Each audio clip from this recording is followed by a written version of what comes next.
বন্ধুরা আছে তারা উস্কানিমূলক কিছু কাজ কারবার করে আইএসএফ বলতে ওই তৃণমূলের গুন্ডারা এখন আইএসএফে গেছে। আইএসএফ এখন বেশ কিছু সমস্ত জায়গায় বিশৃঙ্খলা তৈরি করার চেষ্টা করছে, এটা সাম্প্রদায়িক বাজিয়ে দেওয়ার জন্য চেষ্টা করছে। আইএসএফ বন্ধুদের হুঁশিয়ারি দিয়ে বলছি, অনেক দিন তৃণমূলী দ্বারা অত্যাচারিত হয়েছে, অনেকটি বছর অত্যাচারিত হয়েছেন, মা বোন এবং পরিবারের সঙ্গে আপনারা থাকতে পারেননি।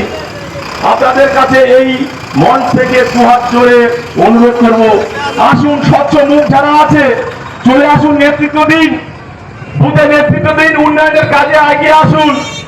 ভালোভাবে বলছি, ভদ্রভাবে বলছি, হাত জোর করে বলছি, যদি না আমাদের সঙ্গে সামিল না হয়ে যদি উস্কানিমূলক কোনো জায়গায় কোনো ঘটনা ঘটে যায় তার কিন্তু যোগ্য জবাব আপনাকে দেব এবং আপনাকে সেটা স্মরণ করিয়ে দিচ্ছি।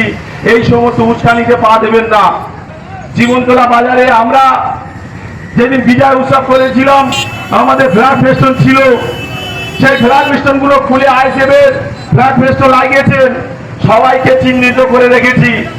ভদ্রভাবে আজকের এই মাইকের মাধ্যমে হুঁশিয়ারি দিয়ে বলছি, শুনতে যান, ধন্যবাদ জানিয়ে সময় দিয়েছি, শুনতে যান।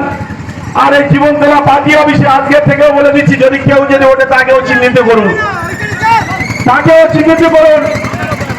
এই যে আইএসএফ এখন যে সিপিএম এর পার্টি অফিসে দখল করে আছে, ক্যানিং পূর্বতলা এই পশ্চিমবঙ্গে বিজেপি ছাড়া আর কিছু থাকবে না 5টা বছর। আপনারা দেখুন, যদি উন্নয়নের কাজের গতি না বাড়ে, উন্নয়ন যদি না করতে পারি, আপনাদের কাছে তখন হাত জোর করে ক্ষমা চেয়ে আমরা এখানে চলে যাব। আপনারা 5টি বছর যদি সময় যান, 5টি বছর উন্নয়নটা দেখুন বিজেপি। আজকে থেকে যেন কে যাচ্ছে এই জীবনতলা, এই আইএসএফ এবং সিপিএম যারা যৌথভাবে পার্টি অফিসে খুলেছে, কে যাচ্ছে তাদের নামের লিস্টটা দেখুন, তাদের ছবি চিহ্নিত করুন। বিষয়টি আমরা পরে দেখে নেব। উন্নয়নের সঙ্গে যারা এগিয়ে আসবেন তাদের কাছে আমরা বিলম্ব অনুরোধ, চলে আসুন, উন্নয়নের দিকে এগিয়ে যাই। আপনার ঘরের ছেলে মেয়ে উচ্চশিক্ষা শিক্ষিত হচ্ছে, যাতে করে কাজ পাইয়ে দেওয়া যায় সেই চেষ্টা করুন। এখানে ক্যানিং পূর্বে যেমন একটা লেদার কমপ্লেক্স আছে, সেখানে হাজার হাজার বেকার যুবক যুবতী কাজে কর্মসংস্থানের সুযোগ আছে, যাতে করে ওই রকম একটা ইন্ডাস্ট্রি আর একটা জীবনতলার মুখে হয়, সেই দিকে আপনারা আমাদের মতামত দেন, সেইটা আদায় করে নিয়ে আসার মতামত দেন, সেই দিকে আগে যান।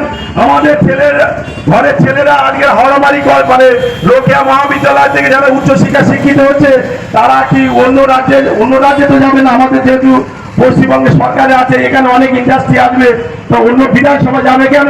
সে তো যাতায়াত করছি, তার সময়ের ব্যাপার আছে, তার ফ্যামিলির সঙ্গে থাকার জন্য, যাতে করে জীবনতলা মতন একটা জায়গা ইন্ডাস্ট্রি করতে পারি, সেই দিকে আপনারা আশীর্বাদ করুন এবং তাদের কর্মসংস্থানের সুযোগ করে দেন।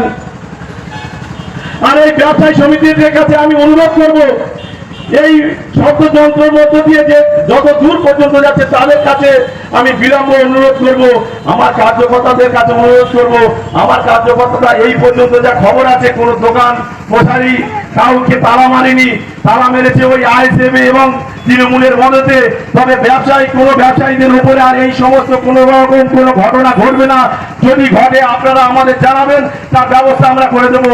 ব্যবসায়ী সমিতির মতো থাকবে, ক্রেতা বিক্রেতারা আসবে, তাদের কোনো রকম যদি অসুবিধার সম্মুখীন হচ্ছে তার কিন্তু যোগ্য জবাব দেবো, কিন্তু ক্যানিং ছাড়া করে দেবো। অতীতে যেমন ছিলেন বর্তমানে সেটা হবে। আমি এটা মাইকা বলে হুঁশিয়ারি দিয়ে বলছি। আমরা চাই হিন্দু মুসলমান জৈন খ্রিস্টান বৌদ্ধ সে কাজী নজরুল ইসলামের সেই বাণীটা আপনাদের স্মরণ করে দিতে চাই। মোরা এক বৃন্তে দুটি কুসুম, হিন্দু মুসলমান, মুসলিম তার নয়ন মণি, হিন্দু তার প্রাণ। আমরা প্রত্যেকে যেভাবে ছোট থেকে স্কুল কলেজে